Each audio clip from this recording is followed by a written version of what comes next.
Hi, and welcome to this HBC Kids Talk. In HBC Kids today, we're thinking about what happened after Jesus rose from the dead. What did he do and say? And what can we learn from that? Now first, as always, we've got our 60-second challenge. We're going to play Kim's Game. Kim's Game is where you look at a tray of stuff and you see something that's been taken away. But we're going to play it in reverse. I'm going to put a picture of a tray with 10 items on it on the screen. You'll then have a few seconds to try and look at it and remember what's there. Then I'll put up another picture with 10 more items added to it. Can you write down all of those items that we've added to the tray in the second picture?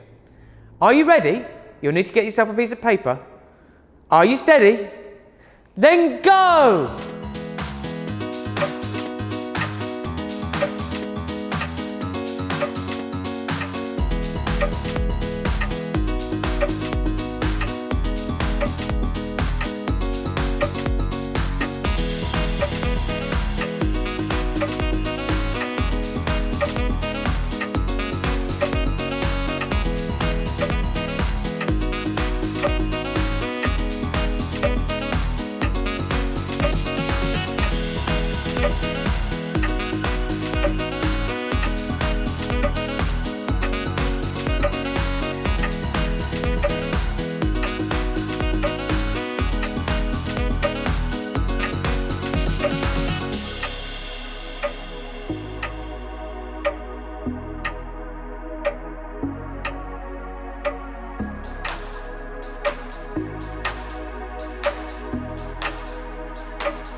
How did you get on?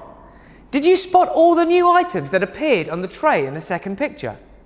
That gets us thinking back to the days when Jesus appeared to his disciples after he'd risen from the dead. Last week we had a great time celebrating Easter and remembering how Jesus came back to life after he had died on the cross.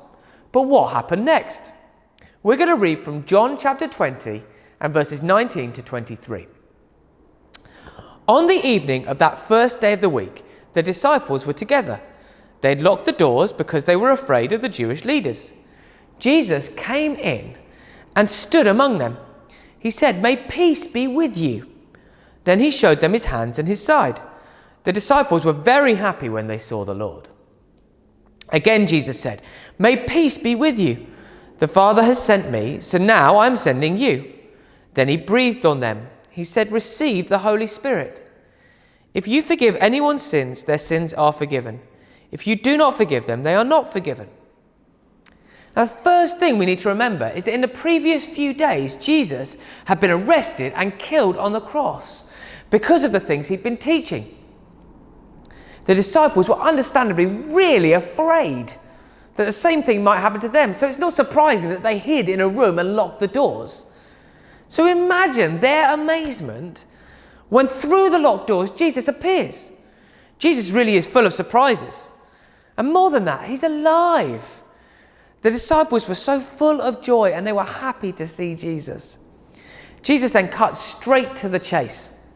First, he says that he's come to bring them peace. Jesus is talking about the peace that the disciples could have and that we can have now with God, because he's made it possible for us to be forgiven and to fill us with his Holy Spirit.